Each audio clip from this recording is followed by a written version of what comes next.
Hey guys, today we dive into that restless feeling you get when your mind just won't quit, spiraling through endless what ifs and maybes, like a hamster on a wheel that never stops. Picture this, it's late, your room is dark, and the world outside is hushed, but your brain is a buzzing hive, replaying conversations, questioning choices, and imagining scenarios that might never happen. You're lying there, staring at the ceiling, wondering, am I normal if I overthink everything? It's a question that gnaws at you, making you feel like you are the only one trapped in this mental maze. So, before you get comfortable, take a moment to like the video and subscribe, but only if you genuinely enjoy what I do here. Drop a comment with your location and local time. I'd love to know where you're tuning in from. Now, dim the lights, maybe turn on a fan for that soft background hum, and let's ease into tonight's journey together. You're not alone in this. That whirlwind in your head, the one that keeps you up at night, dissecting every word you said in that meeting or worrying about tomorrow's possibilities, it's more common than you think. Overthinking feels like a personal curse, but it's a thread that ties so many of us together. You might be wondering why your mind latches onto a single moment, like that awkward pause in a conversation, and spins it into a saga of doubt. Did you sound rude? Did they misunderstand you? What if they are still thinking about it? Your brain takes these tiny sparks and builds them into a roaring fire, one that's hard to put out. It's exhausting, isn't it? The way a simple decision, like what to eat for dinner, can turn into a mental debate that leaves you frozen, unable to choose. This tendency to overthink isn't just random, it's rooted in how your mind works, trying to protect you, solve problems, or make sense of a chaotic world. You're not broken for doing this. It's like your brain is a supercomputer running endless simulations to prepare you for every possible outcome. But sometimes it gets stuck, looping through scenarios that don't need solving. You might replay a moment from years ago, wondering if you could have handled it better, or stress about a future that's still a blank page. It's like your mind is a time traveler, darting between past regrets and future fears, rarely landing in the present. What makes overthinking so tricky is how it feels uniquely yours. You are there, convinced no one else's brain works this way, that everyone else has it together while you're unraveling. But here's the truth, countless people, from every corner of the globe, are asking themselves the same question, am I normal?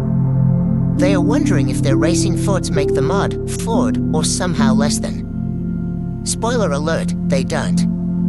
Overthinking is a human trait, dialed up for some more than others, but it's not a sign you're broken. It's a sign you're thinking, feeling, and navigating a world that's often overwhelming. As you sit with these thoughts, you might notice how they pull you in different directions. One moment, you're analyzing a text you sent, wondering if it was too much or not enough. The next, you're spiraling about whether you're on the right path in life. It's like your mind is a kaleidoscope, constantly shifting, showing you new patterns of worry. But here's where we start, acknowledging that this is happening.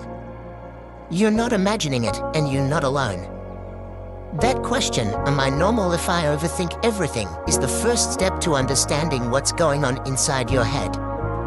It's not about silencing the noise just yet, it's about recognizing it, giving it a name, and starting to see it for what it is, a part of you, but not all of you. You're lying in bed, the clock glowing 2 a.m., and your mind is a runaway train. The world outside is still, maybe a distant dog barks or a car hums by, but inside your head, it's chaos. Thoughts collide, did you lock the door? Should you have said something different in that argument? What if tomorrow's presentation flops? It's the midnight loop, that relentless cycle where your brain refuses to rest. You tell yourself to sleep, to let it go, but each thought spawns another, like ripples spreading across a pond. You're caught in this mental current, unable to find the off switch, wondering why you can't just be like everyone else, snoring peacefully while you wrestle with your own head. This loop feels like a personal torment, but it's not just you. Your mind is wired to keep you safe, always scanning for threats, even when the only danger is your own thoughts. It's like an overzealous security guard, checking every corner of your day for something that might go wrong. That email you sent, did it sound too harsh? That glance from a coworker was a judgment. Your brain latches onto these moments, replaying them in high definition, as if solving them now will change the past or secure the future. It's exhausting, but it's also your mind trying to protect you, even if it's overdoing it. Picture yourself walking through a forest at night, each rustle in the bushes making you jump. That's what overthinking is like. Your brain hears every snap of a twig and assumes it's a bear. Maybe it's just the wind, but your mind doesn't take chances. It's running scenarios, imagining outcomes, trying to prepare you for every possibility. You might think, if I just figure this out, I'll feel better. But the more you chase that clarity, the deeper you sink into the loop. It's like quicksand, the harder you struggle, the worse it gets. This midnight loop thrives in silence, when distractions fade and there's nothing to drown out your thoughts. You're not worrying about one thing, it's a cascade. One worry leads to another, then another, until you're juggling a dozen what ifs. Maybe you're replaying a conversation from lunch, wondering if you offended someone. Or you're stressing about a decision you haven't even made yet, like whether to take that new job or move to a new city. Your mind doesn't care that it's 2 a.m., it's wide awake, demanding answers to questions that don't need solving right now. You might try to reason your way out, telling yourself, this is silly, just stop. But it's not that simple. Overthinking isn't a switch you flip, it's a habit, a groove your mind has worn deep over time. You're not weak for falling into it. It's like a muscle you've trained without realizing. Your brain is just really good at worrying. And in this quiet hour, with the world asleep, it's got the stage all to itself. You're not alone in this, though. That person across the street, the one whose lights are still on, they might be caught in their own loop, wondering if they're normal, too. What's wild is how universal this is. You're lying there, feeling like the only one awake, but across time zones, in cities and towns you'll never visit, others are doing the same. Their worries might look different. Maybe it's a parent stressing about their kid, or a student fretting over an exam, but the loop is the same. It's human to overthink, to let your mind run wild when the world goes quiet. You're not broken, you're just awake, your brain buzzing with questions it thinks are urgent. As you lie there, staring at the shadows on your ceiling, you start to wonder, why does this happen? What's driving this endless cycle? That's where we're headed next, into the roots of why your mind won't let go. You're still caught in that midnight loop, your mind a whirlwind of questions that won't let you rest, and now you're asking yourself, why does this keep happening? It's like your brain is a detective, obsessively piecing together clues from your day, trying to solve mysteries that might not even exist. Maybe you're replaying that moment when your friend didn't text back right away. Did you upset them? Or you're worrying about that upcoming deadline, imagining every way it could go wrong. You want to know what fuels this mental storm, what keeps pouring gasoline on the fire of your overthinking. It starts with how your brain is built. You're wired to notice patterns, to anticipate problems, to keep you safe in a world that's often unpredictable. Back when survival meant dodging predators or finding food, this hyper-alertness was a lifesaver. Your ancestors didn't overthink emails, but they did scan the horizon for danger. That same instinct lives in you, only now it's scanning your social life, your work, your choices. Every awkward moment or unanswered message feels like a threat, and your brain leaps into action, analyzing, dissecting, trying to fix it. You're not choosing to overthink, it's your mind doing what it thinks it's supposed to do. Stress is a big trigger. When you're stretched thin, maybe from a long day, a tough conversation, or just the weight of life, your brain kicks into overdrive. It's like a car engine revving too high, it can't downshift because it's stuck in panic mode. You might notice that on calmer days, your thoughts don't spiral as much, but when pressure hits, every small decision feels monumental. Should you have spoken up in that meeting? Did you pick the right outfit? Your brain treats these as life or death, even when they're not. Uncertainty is another culprit. You hate not knowing, whether it's how someone feels about you or what tomorrow holds. Your mind tries to fill in the blanks, spinning out scenarios to cover every possibility. It's like you're writing a choose-your-own-adventure book in real time, except every ending feels like a cliffhanger. You might lie there wondering if you're on the right career path or if you said the wrong thing to a loved one. The lack of clear answers keeps you circling, searching for a certainty that's hard to find. Then there's perfectionism, that sneaky voice whispering that you could have done better. You replay moments, tweaking them in your head, imagining how you could have been wittier, kinder, or more prepared. It's not just about fixing mistakes, it's about chasing an ideal version of yourself that's always just out of reach. You might think, if I can just figure this out, I'll be okay. But that pursuit keeps you trapped, analyzing every detail until you're exhausted. It's like chasing a horizon, you never quite get there. Your environment plays a role, too. You're bombarded daily with information, social media, news, texts that overloads your brain. You see curated lives online, people who seem to have it all together, and your mind starts comparing, wondering if you're falling short. That notification buzz on your phone. It's another spark for your overthinking, another thread to pull. You're not weak for feeling this, you're navigating a world that's louder and faster than ever. As you lie there, tangled in these thoughts, you start to see the pieces coming together. Overthinking isn't just random noise, it's your brain responding to stress, uncertainty, and the pressure to be perfect in a chaotic world. It's not a flaw, it's a feature, one that's trying to help but often overdoes it. You're not alone in this spiral, and understanding why it happens is the first step to loosening its grip.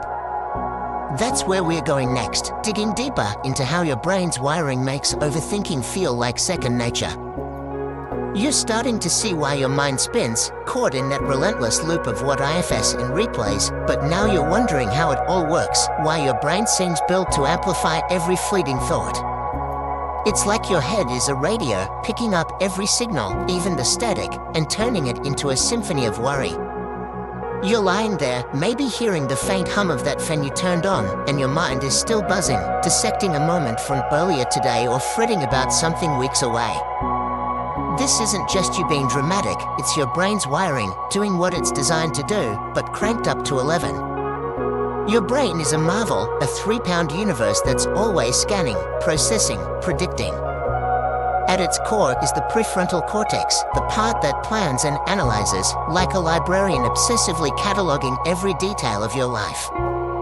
When you overthink, this librarian goes into overdrive, sorting through memories, possibilities, and hypotheticals. You might be replaying a conversation, wondering if you sounded confident enough, because your prefrontal cortex is trying to optimize your social survival. It's not just thinking, it's strategizing, preparing you for a world that feels full of judgment. Then there's the amygdala, your brain's alarm system. It's small but mighty, always on the lookout for threats. That awkward moment when you stumbled over your words. To your amygdala, it's not just a blip, it's a potential social disaster. It lights up, sending signals that make your heart race and your thoughts spiral. You're not choosing to obsess over that moment, your amygdala is shouting, danger. Fix this. It's like a smoke detector that goes off when you burn toast, oversensitive but well-meaning. Your brain's default mode network is another player. When you're not focused on a task, this network kicks in, like a background up running daydreams and self-reflection. It's why overthinking often hits when you're alone, like now, lying in the dark. You're not distracted by work or friends, so your mind turns inward, rummaging through your day, your choices, your life. It's like a movie director, replaying scenes and imagining alternate endings. You might think, if I just said this instead. That's your default mode network, keeping you busy even when you're begging for quiet. Chemicals play a role, too. When you're stressed, cortisol floods your system, sharpening your focus on potential problems. It's like your brain is saying, stay alert, something's wrong. This is great for dodging danger but terrible for relaxing. You might notice your thoughts race faster when you're tired or overwhelmed, like after a long day or a tough talk. That's cortisol amplifying every worry, making that text you didn't send feel like a life-altering mistake. Your brain's plasticity also matters. Every time you overthink, you're strengthening those neural pathways, like carving a trail through a forest. The more you walk it, the deeper it gets. You're not doomed, though. This same plasticity means you can carve new paths, ones that lead to calm instead of chaos. But right now, your brain is following its favorite route, the one that loops through worry and doubt. It's not your fault, it's just what brains do when they are trying to keep you safe. What's fascinating is how this wiring isn't unique to you. Everyone's brain has these systems: prefrontal cortex, amygdala, default mode network, working in concert, sometimes too well. You're not broken for overthinking, you're human, with a brain that's evolved to anticipate and analyze. But when it's 2 a.m. and you're still awake, wondering if you're the only one whose mind won't quit, it can feel isolating. That's the next piece, figuring out if this mental maze is yours alone or if others are wandering it, too. You're still awake, the soft hum of that fan in the background, but your mind is far from quiet, tangled in thoughts that won't let go. You're replaying that moment when you hesitated before speaking, or maybe you're worrying about a choice you haven't even made yet. It feels like you're the only one stuck in this mental maze, like everyone else is out there living smoothly while you're wrestling with your own head. You can't help but wonder, is it just me? Does anyone else lie awake, caught in this same spiral, or are you the odd one out, overthinking everything while the world moves on? Spoiler alert, you're not alone. Overthinking is like a universal language, spoken in different flavors but felt by so many. Picture a college student in Tokyo staring at their ceiling, wondering if they bombed that exam. Or a parent in Sao Paulo second-guessing how they handled their kid's tantrum. Across time zones, maybe someone in London at 1 p.m. or New York at 8 a.m., people are caught in their own mental loops, just like you. They are questioning if they said the right thing, if they are enough, if their life is on track. Your maze might feel personal, but its walls are built from shared human experiences. This feeling of being alone in your thoughts is a trick your brain plays. When you're overthinking, it's like you're in a bubble, convinced no one else could possibly understand. But studies show most people, up to 70% in some surveys, admit to overanalyzing decisions or replaying moments in their heads. You're not the outlier you think you are. That coworker who seems so put together. They might be fretting over their last email, too. That friend who's always smiling. They could be lying awake, wondering if they are living up to expectations. Social media doesn't help. You scroll through feeds, seeing curated snapshots of confident lives, and it's easy to think everyone else has it figured out. But those posts are highlight reels, not the full story. Behind the filters, people are doubting, worrying, overthinking, just like you. You might see a friend's post about a new job and assume they're sailing through life, but they could be spiraling about whether they are qualified. You're not seeing their midnight loop, but it's there. Culture shapes this, too. In some places, like fast-paced cities, overthinking gets amplified by pressure to succeed, to be perfect, to keep up. You might feel it more if you're surrounded by hustle, where every choice feels like it defines you. But even in quieter corners of the world, people overthink. A farmer in a small village might worry about their crops, their family, their future, just as you worry about your own path. The details change, but the mental maze is universal. What's wild is how overthinking connects us, even when it feels isolating. You're lying there, questioning if you're normal, but that question itself is a thread tying you to millions of others. They are asking it, too, in their own way, maybe in a different language, maybe about different worries, but the core is the same. You're not the only one wondering if your brain's constant chatter makes you strange. It doesn't. It makes you human, navigating a world that's complex and uncertain.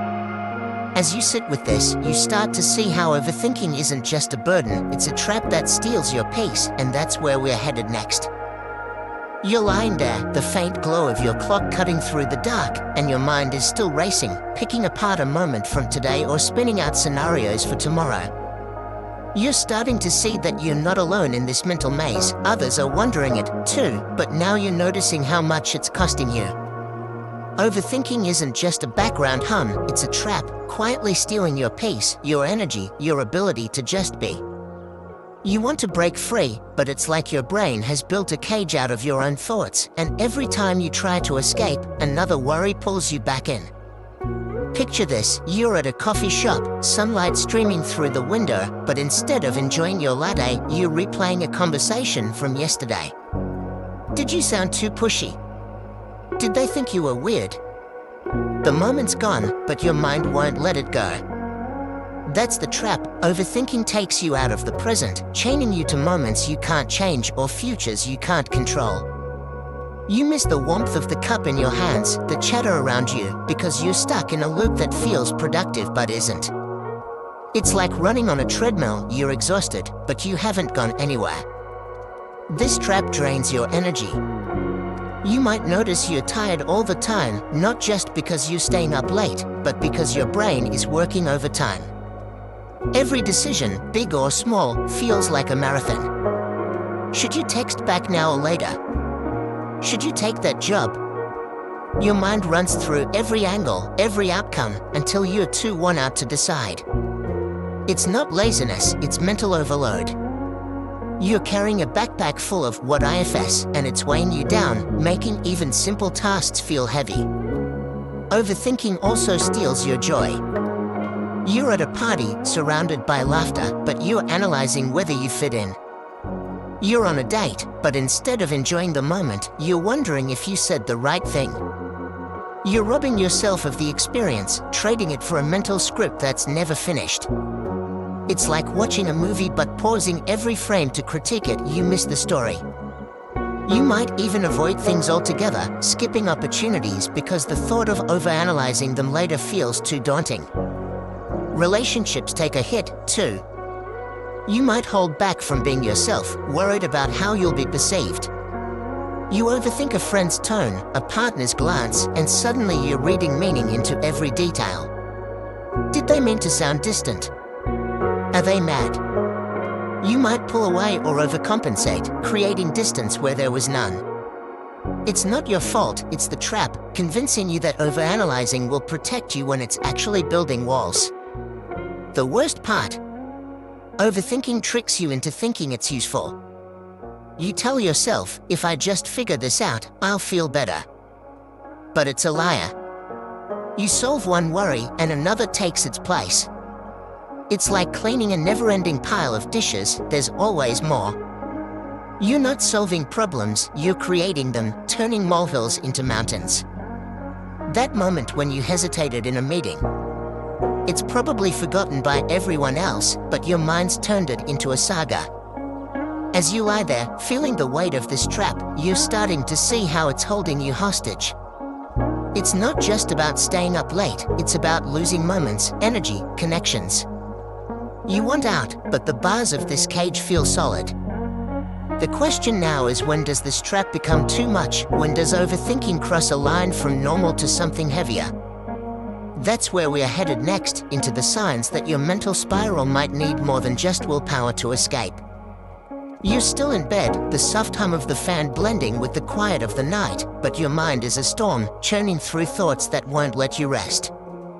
You're starting to see how overthinking traps you, stealing your peace and pulling you away from the moment. But now you're wondering, when does this go too far? When does the mental loop you've been caught in, replaying conversations, worrying about tomorrow, cross from normal to something heavier? You're lying there, questioning if this constant churn is just a quirk or if it's becoming a burden, something that's weighing you down more than you realized. Overthinking is human, but there's a point where it can tip into something more overwhelming.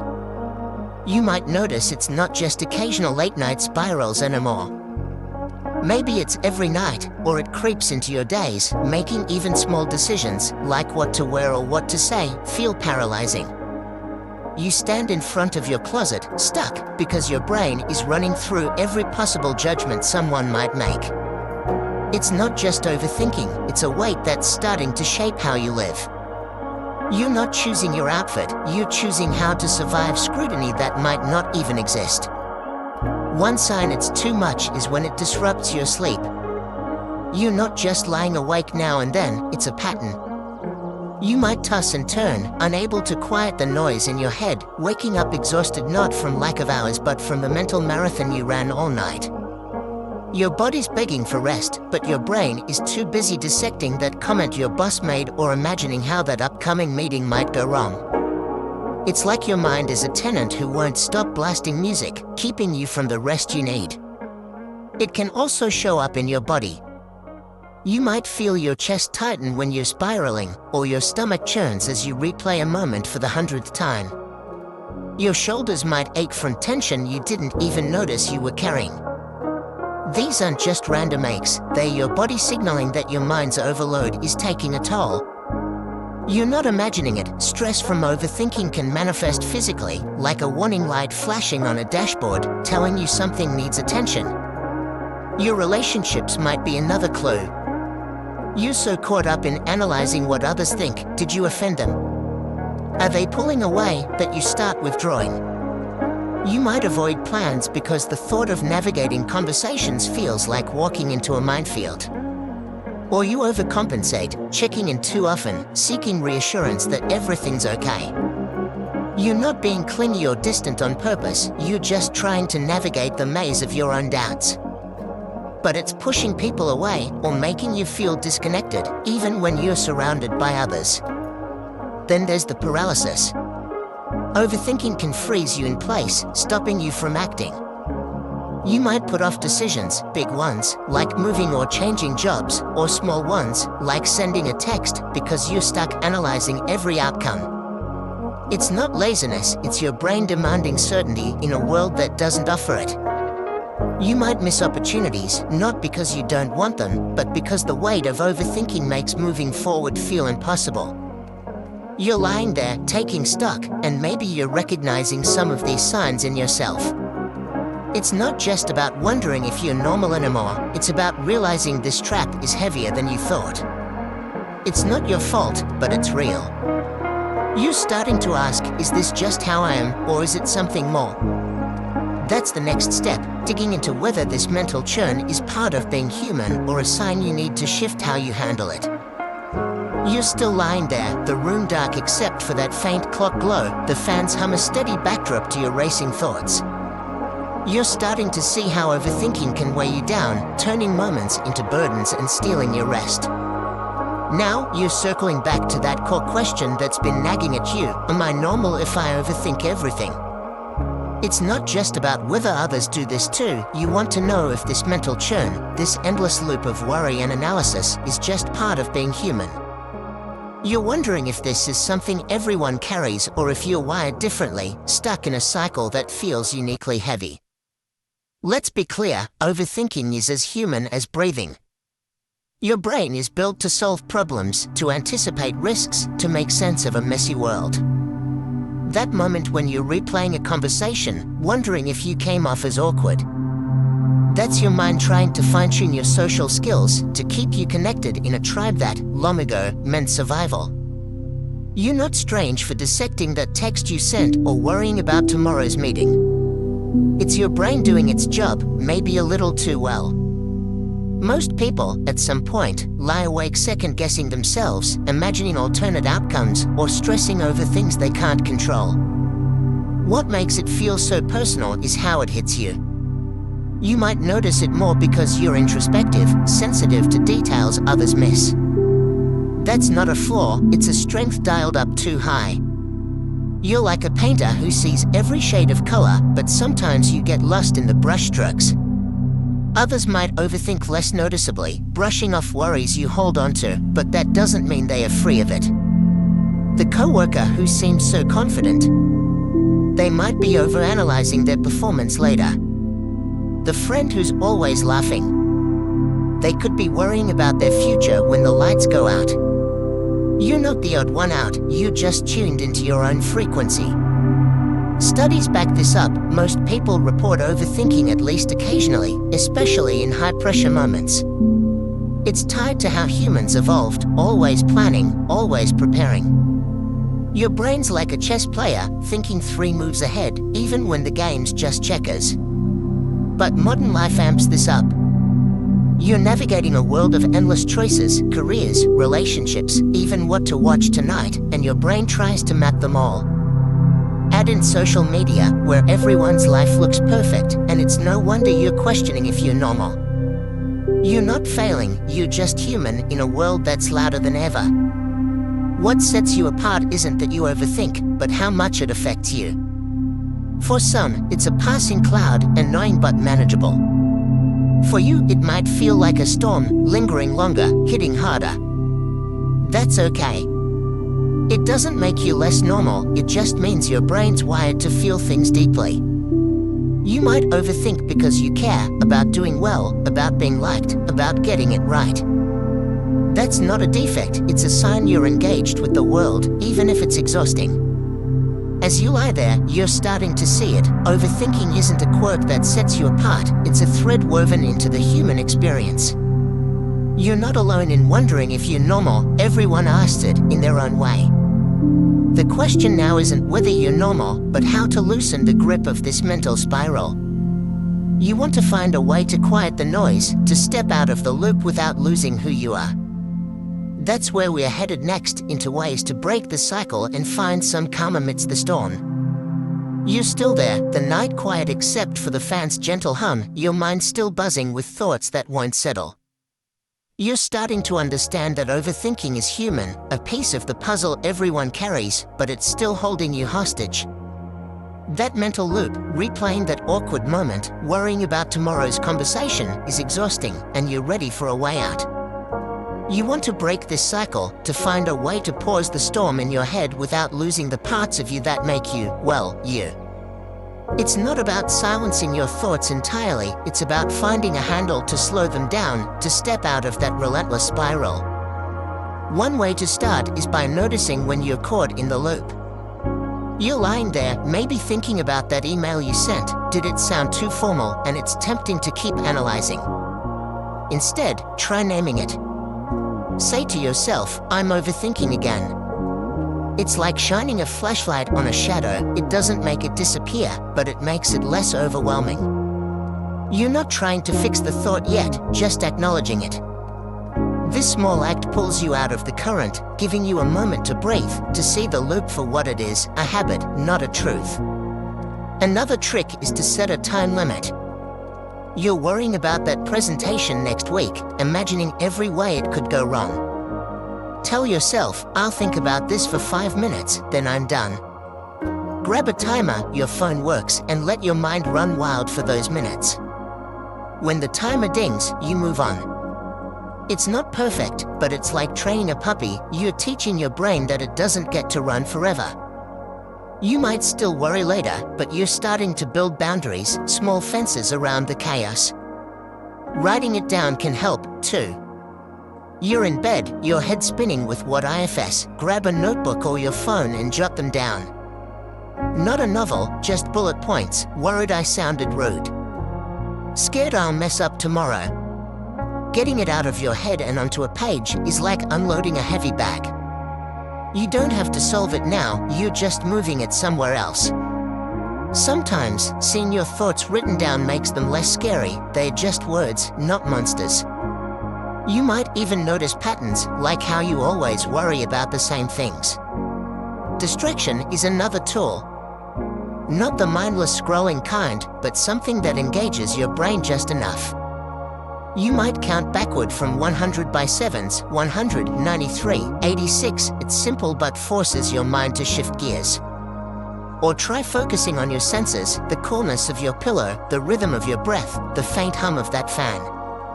You're not ignoring your thoughts, you're giving your brain something else to hold on to, like swapping a heavy weight for a lighter one. You can also try talking back to your thoughts. That voice saying, you messed up that conversation. Ask it, so what? Or is this really a big deal? You're not arguing with yourself, you're challenging the loop, poking holes in its logic.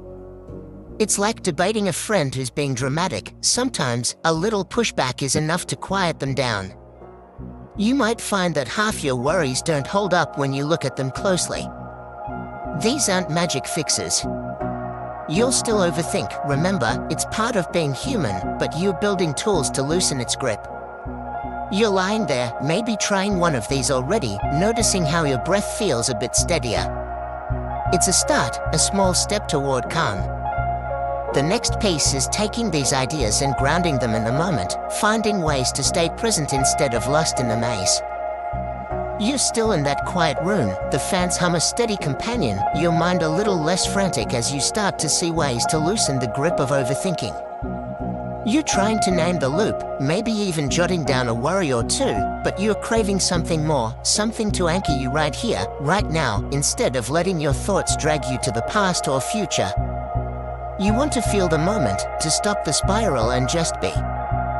That's where mindfulness comes in, not as some lofty practice, but as a way to ground yourself in the present, to step out of the mental maze and into the world around you. Picture yourself sitting up in bed, feet touching the cool floor. You take a deep breath, noticing how the air feels as it fills your lungs, how your chest rises and falls. That's mindfulness, paying attention to what's happening right now without judging it. You're not trying to empty your mind, that's impossible when it's buzzing like yours. Instead, you're choosing what to focus on. Maybe it's the texture of your blanket under your fingers or the faint scent of laundry detergent. You're not ignoring that worry about tomorrow's meeting, you're just setting it aside to notice the world you're in. Try this, pick one thing to focus on. Maybe it's the fan's hum, really listen to it, how it pulses, how it blends with the night's silence. Your mind will wander, that's okay. When it starts replaying that awkward moment from lunch, gently bring it back to the hum. It's like guiding a curious dog back to its path, you don't yell, you just nudge. You might do this for a minute, maybe two. It's not about perfection, it's about giving your brain a break from the loop, a moment to rest in the now. You can use your body, too. You're lying there, tense from overthinking, try scanning yourself from head to toe. Notice your forehead, is it tight? Soften it. Your shoulders, are they hunched? Let them drop. You're not fixing anything, you're just observing, feeling your body as it is. This pulls you out of your head and into your physical self, like stepping off a treadmill and onto solid ground. You might notice your breathing slows, your heart isn't racing as much. It's small, but it's powerful. If sitting still feels hard, try moving with purpose. You get up, walk to your window, and look outside. Focus on what you see, the street lights glow, a tree swaying slightly. Describe it to yourself, the light is soft, orange, casting shadows. You're not solving anything, you're just here, noticing. This isn't about escaping your thoughts but giving them less power by rooting yourself in the moment. You might even pick up an object, a mug, a book, and feel its weight, its texture. It's a tether, keeping you from drifting back into the spiral. Mindfulness doesn't have to be formal. You don't need a meditation app or a candlelit room. You can do it while brushing your teeth, feeling the bristles, tasting the mint. Or while sipping water, noticing how it feels sliding down your throat. You're training your brain to stay present, even for a few seconds. Over time, those seconds add up, like drops filling a bucket. You're not erasing overthinking, remember that loop from earlier, but you're learning to step outside it, to find moments of calm amidst the storm. As you try this, maybe focusing on your breath or the fan's hum, you're starting to feel a shift. It's subtle, but it's there, a little less noise, a little more space. You're not fixed, but you're moving towards something steadier. The next step is building on this, creating habits that keep you grounded, that make the present a place you can return to when the loop starts spinning again. You're still in that quiet room, the fans hum a gentle anchor, and you're starting to feel the weight of your thoughts lighten, even if just a bit, as you focus on the present. Those moments of mindfulness, feeling your breath, noticing the texture of your blanket, are small victories, but you want more than fleeting calm. You're ready to build something sturdier, habits that contain your racing mind and keep the overthinking loop from taking over. You're not looking for a quick fix, you want routines that stick, that help you navigate the mental maze without getting lost in it every night. Start with a simple ritual before bed. You're lying there, the clock glowing, and your mind wants to replay that conversation from earlier. Instead, try a wind-down routine. Maybe it's 5 minutes of stretching, nothing intense, just reaching for your toes, feeling your muscles loosen. Or you brew a cup of herbal tea, focusing on the warmth of the mug, the steam rising. The key is consistency. You're training your brain to recognize this as a signal to slow down. It's like setting a boundary. This is when a rest. You're not silencing your thoughts, but you're giving them a quieter stage. Journaling can become a habit, too. You tried jotting down worries earlier, now make it a nightly practice. Grab a notebook and write 3 things, 1 moment from today you're grateful for, 1 thing you did well, and 1 worry you're letting go of. It doesn't have to be poetic. Maybe you write, grateful for coffee with a friend.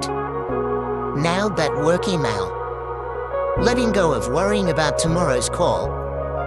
This isn't just venting, it's rewiring your brain to focus on the good and release the rest. You're clearing mental clutter, making space for calm. Structure your day to reduce triggers. You know stress fuels overthinking, like that moment when you're juggling deadlines and your brain spirals. Try carving out small pockets of control. Maybe it's a 10-minute walk in the morning, noticing the air, the sound of birds. Or setting a timer to work for 25 minutes, then taking a 5-minute break to breathe. These aren't huge changes, they are guardrails, keeping your mind from veering into chaos.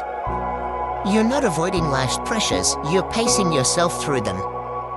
Sleep hygiene is another game changer. You're up late, caught in that midnight loop, partly because your environment invites it. Dim the lights and out before bed, your brain reads bright screens as daylight, keeping you wired. Swap your phone for a book, something light that doesn't demand deep focus. Keep that fan on for its soothing hum, but maybe add a no screens rule after 10 p.m. You're creating a space where your mind can downshift, where overthinking has less room to run wild. You can also lean on repetition to rewire your brain. Remember that plasticity from earlier. Your mind's grooves, those paths of worry, are deep, but you can carve new ones. Try a daily affirmation, not the cheesy kind, but something real. I'm allowed to let go of what I can't control. Say it while brushing your teeth, looking in the mirror. It's not magic, but it's a reminder, a small hammer chipping away at the overthinking habit.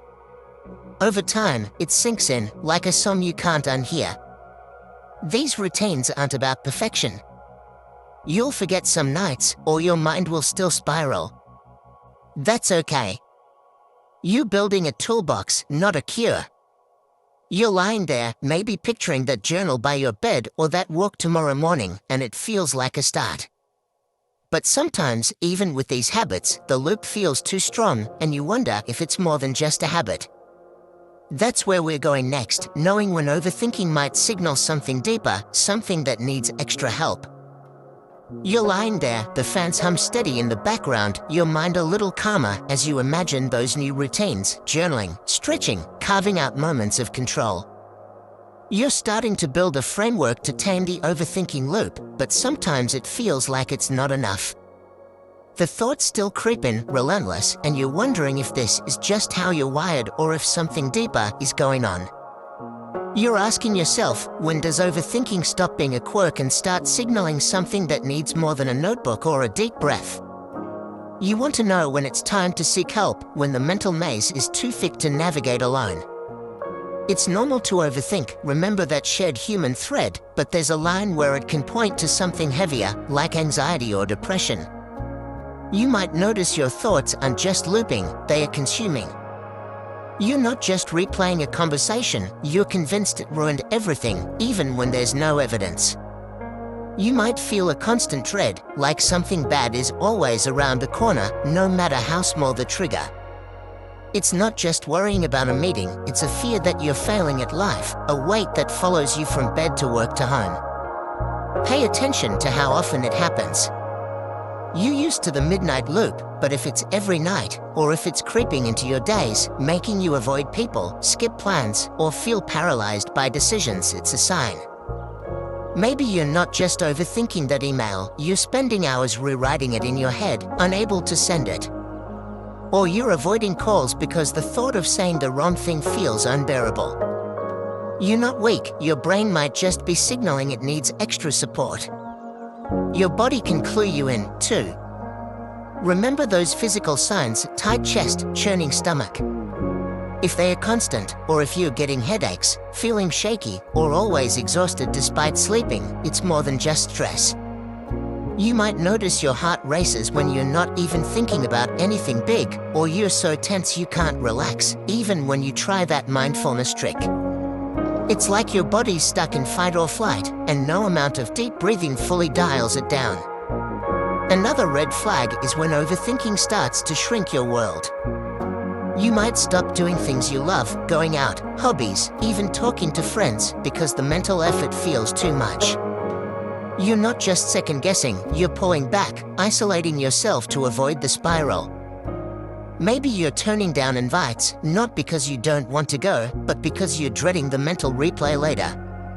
It's not shyness, it's your brain telling you it's overwhelmed, and that's a signal to listen to. Seeking help doesn't mean you're broken.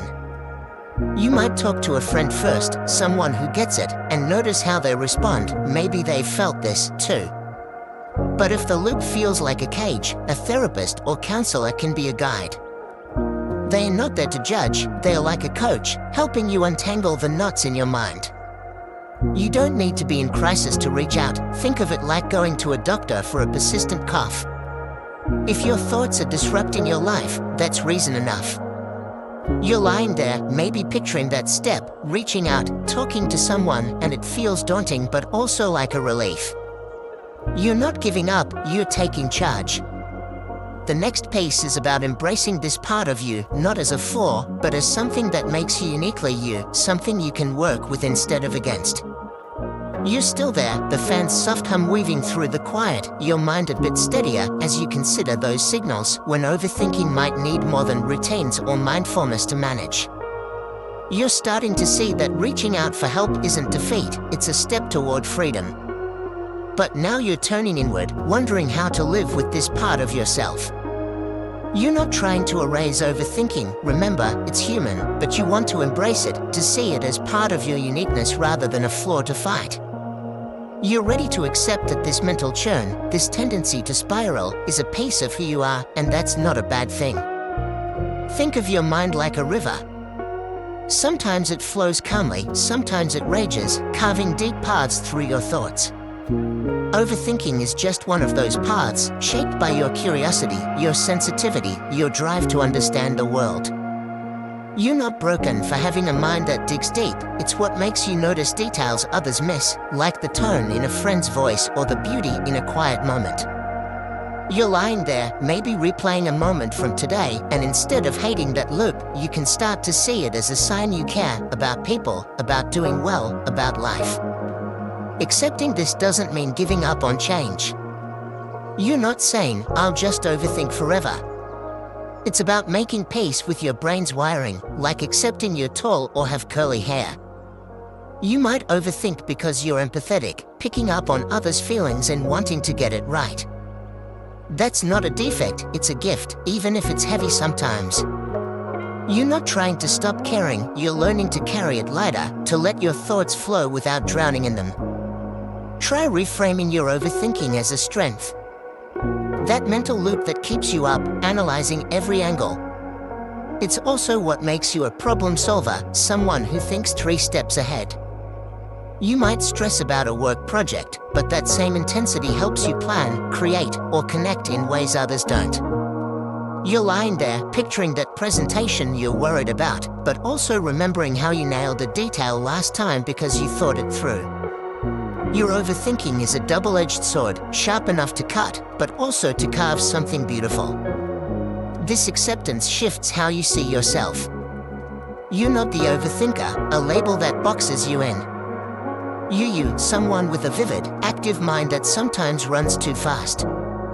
You can start to talk to yourself differently. My brain's doing that thing again, but that's okay, it's just trying to help. It's like soothing a nervous friend instead of scolding them. You're not fighting your thoughts, you're working with them, gently steering them like you did with those mindfulness moments, feeling the fan's hum or your breath. This mindset opens doors. You're not aiming for a thought-free life, that's not realistic, and it's not you. Instead, you're embracing a mind that's alive, curious, even if it's loud sometimes. You might still lie awake, wondering about tomorrow, but you're starting to see it as part of your story, not the whole book. You're unique, not because you overthink, but because of how you navigate it, how you use those routines, seek help when needed, and keep showing up. That's where others' stories come in, showing you how they've walked this path, too. You're still nestled in that quiet room, the fans hum a soft constant, your mind settling into the idea that overthinking isn't a flaw but a part of your unique wiring. You're starting to embrace this piece of yourself, seeing it as a river that sometimes overflows but also carries your strengths. Now, you're curious about others, those people out there, across cities and time zones, navigating their own mental mazes. You want to know how they handle this, how they live with their own overthinking loops. Their stories, like yours, with a tapestry of shared struggles and small triumphs, reminding you that you're not alone in this.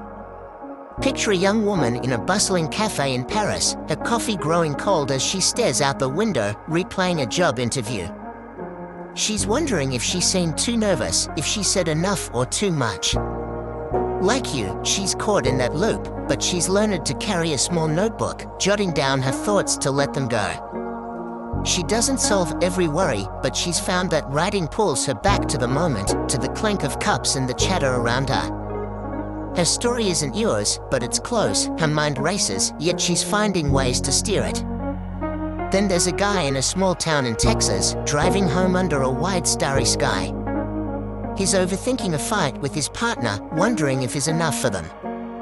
He's started running every morning, not fast, just steady, and it's become his escape. When his thoughts spiral, the rhythm of his steps grounds him, like that fan's hum grounds you. He's not perfect at it, some nights, he's still up, staring at the ceiling. But he's learning that moving his body moves his mind, too, loosening the grip of those endless what ifs. Or imagine a student in Delhi, cramming for exams, her mind spinning with fear of failure. She's found solace in music, soft sit-down notes through her earbuds, drowning out the noise in her head. She tells herself, one song, then I stop worrying. It's not a cure, but it's a pause, a way to step out of the loop. Like you, she's asked, am I normal?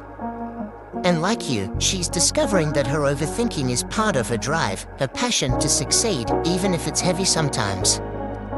These stories aren't just anecdotes, they're mirrors. Each person's loop looks different, one's about love, another's about work, another's about self-doubt, but the feeling is the same. They are lying awake, or pausing midday, caught in their own version of your midnight spiral. Some talk to friends, some try therapy, some lean on small rituals like your journal or that mindful breath you tried earlier. They are not fixed, they are navigating, just like you, finding ways to live with a mind that runs fast but doesn't always know where it's going. What ties you to them is the shared question, is this normal? They are asking it in their own way, in different languages, different lives. And they are finding that it is, that overthinking is human, messy, but manageable. You're part of this quiet community, not alone in your room but connected to others who wrestle with the same thoughts. As you lie there, picturing their stories, you feel a little lighter, ready to find that quiet peace yourself, to let the noise fade and just rest.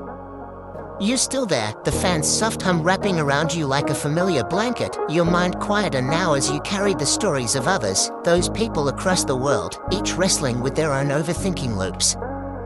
You've seen how they navigate, how they find small ways to loosen the grip of their racing thoughts, and it's given you a sense of connection, a reminder that your midnight spiral isn't yours alone. Now, you're craving something softer, a way to drift toward calm, to let the worries slip away and find a quiet peace that lets you rest. You're ready to ease into the stillness, to let the storm in your head settle into a gentle ripple. Picture yourself sinking deeper into your bed, the mattress soft beneath you, the air cool against your skin.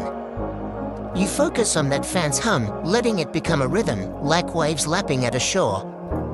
Your thoughts, those what IFS about tomorrow, that replay of today's awkward moment, start to feel distant, like clouds drifting across a far-off sky. You're not forcing them away, you're letting them float, acknowledging them without chasing. You breathe in, slow and deep, feeling your chest rise, then fall, each breath a step toward calm, a gentle nudge away from the loop. You're not alone in this moment. Remember those others, the woman in Paris with her notebook, the guy in Texas with his morning runs. They are finding their peace, too, in their own ways. You're part of that quiet rhythm, a shared human dance of seeking stillness.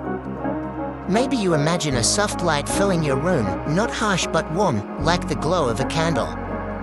It's not about erasing your thoughts, it's about softening their edges, letting them blur into the background as you focus on the now, the weight of your blanket, the coolness of your pillow.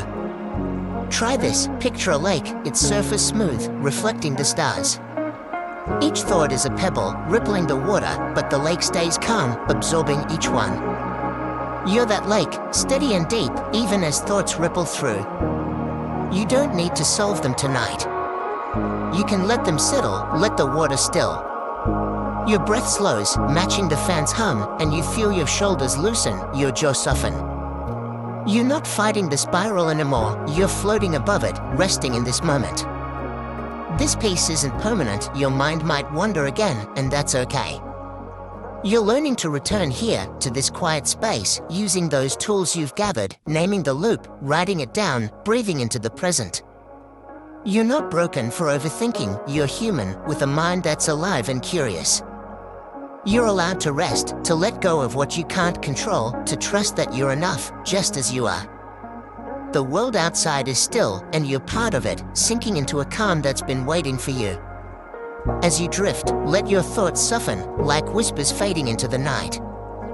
The fan hums, the clock glows, and you're here, safe, whole. You don't need to figure it all out now. You can close your eyes, let the ripples fade, and slip into a gentle, dream-filled quiet. You're okay, exactly as you are, and the world will still be there when you wake. You're sinking deeper now, the room a cocoon of quiet, the fans hum a lullaby weaving through the dark. Your breath is slow, steady, like the tide pulling back from the shore, leaving only calm behind.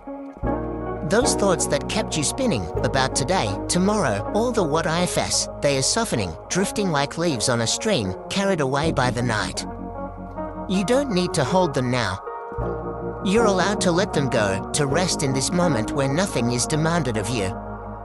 The lake in your mind is still, its surface smooth, reflecting only peace. You're not just your thoughts, you're the quiet beneath them, the steady pulse of your breath, the warmth of your body nestled in bed. You've walked through the maze of overthinking, seen its roots, its weight, and you've found ways to step out, through breath, through routine, through stories of others who shared this path. You're connected, not alone, part of a world where everyone wonders, but everyone can find calm. Let your eyes grow heavy, your mind soft, as you slip into a gentle stillness, carried by the hum of the night. Sleep is waiting, ready to hold you.